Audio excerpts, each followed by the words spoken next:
I stood there smiling while my parents handed my sister the keys to my lake house in front of our entire family. Everyone clapped. They thought I had lost everything. Then I asked one simple question. Did anyone read the property deed? The room went silent. My name is Olivia Brooks, and for 10 years, I paid every tax bill on the little lake property my grandfather left me. He always said, land is forever. Houses can be rebuilt. I never understood what he meant. Until the day my parents invited the whole family to my sister Ashley's engagement party. Music filled the backyard. Cameras flashed as everyone gathered around a giant gift wrapped with a silver ribbon. My father raised a glass. Today, he announced proudly, we're giving Ashley and her fiancé the perfect wedding present. The crowd cheered. My mother handed Ashley a beautiful wooden box. Inside were the keys to my grandfather's $850,000 lake house. Everyone clapped. Ashley burst into tears and hugged my parents. Then my father smiled at me. I hope you're happy for your sister. I forced a small smile. No one noticed the old envelope in my handbag. Inside it was the original property deed my grandfather had signed years ago. And it contained one sentence. The house belonged to my parents.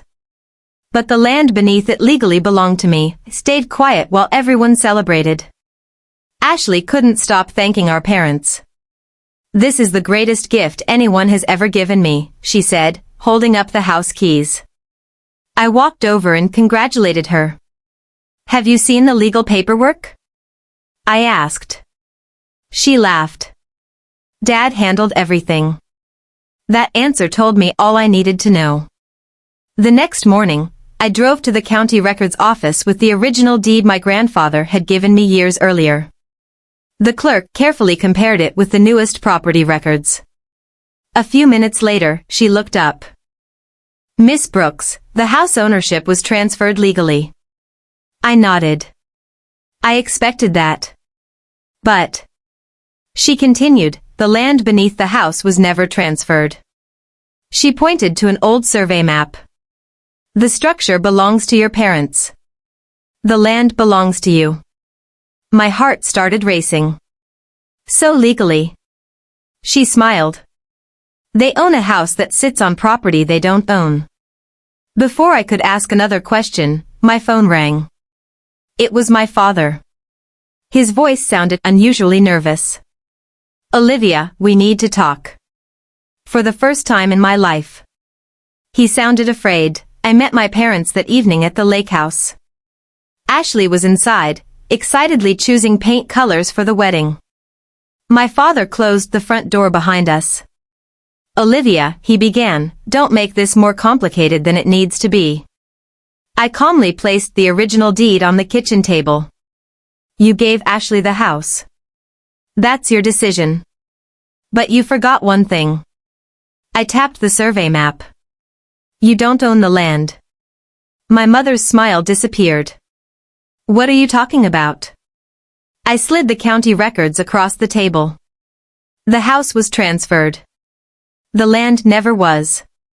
For a long moment, nobody spoke. Then my father laughed. So what? We're family. Just sign the land over. I looked him straight in the eyes. You never asked. You simply assumed I'd give away Grandpa's final gift. Ashley stormed into the room. You're seriously trying to ruin my wedding over dirt? Before I could answer, a black SUV stopped outside. Two people stepped out. One carried a leather briefcase. The other wore a sheriff's badge. The attorney looked directly at me. Miss Brooks, we have a court order regarding this property. The sheriff stepped inside with the attorney and politely asked everyone to remain seated. My father forced a smile. There must be some misunderstanding. The attorney opened his briefcase and placed several legal documents on the dining table. There is no misunderstanding, Mr. Brooks. He turned toward me. Miss Olivia Brooks remains the legal owner of the land beneath this property. Ashley's face turned white. What does that even mean? The attorney answered calmly. It means this house sits on land that legally belongs to your sister. My father slammed his hand on the table. This house is ours. The attorney nodded. The structure may be. But without the landowner's permission, its legal status is now being challenged. The sheriff handed my father an official notice. You are ordered not to sell, transfer, or alter this property until the court reaches a final decision. The celebration ended instantly.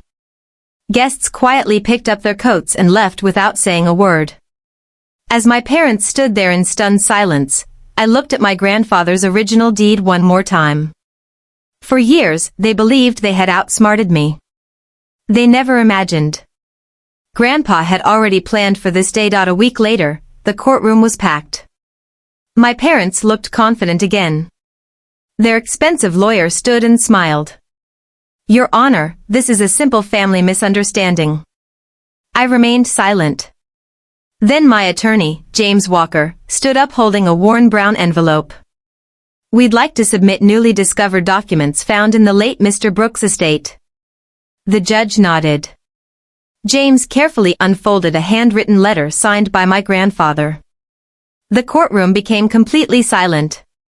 If anyone ever separates the house from the land without Olivia's written permission, the landowner has the legal right to demand either full market rent or the removal of every structure built upon that land. My father's face instantly lost its color. Ashley whispered. What does that mean? Their lawyer slowly lowered his head. It means Olivia legally has the power to charge you hundreds of thousands of dollars every year. Or force the house to be removed from her land. For the first time since the case began, my parents realized they had never truly owned the lake house. Grandpa had protected me years before he passed away. A month later, the judge delivered the final ruling. The courtroom was silent as everyone stood. After reviewing the original deed, the estate documents, and state property law, the judge began, this court recognizes Olivia Brooks as the sole legal owner of the land. My parents stared at each other. The judge continued. Because the landowner refuses to transfer ownership, the current occupants have 90 days to either purchase the land at its fair market value or vacate the property. My father immediately stood. We'll buy it. The judge looked at him. The appraised value is $1.9 million, payable in full within 90 days. The room fell silent. Their lawyer quietly whispered. They can't afford it. 3 months later, moving trucks lined the driveway. Ashley cried as workers carried furniture out of the lake house. My parents avoided looking at me. I didn't smile. I simply accepted the keys from the court-appointed receiver. Grandpa had trusted me to protect what mattered.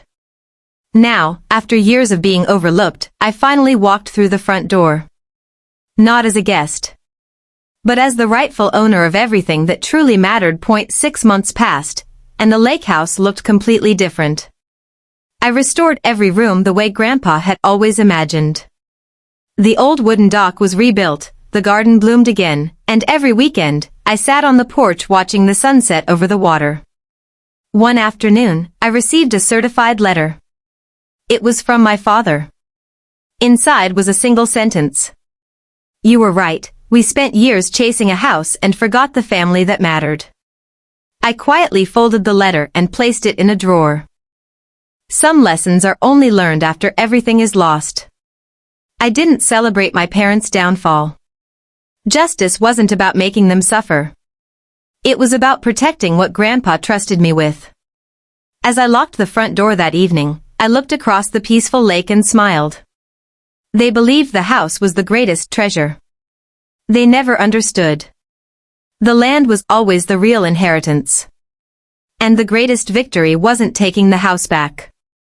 It was proving that respect can never be stolen, only earned.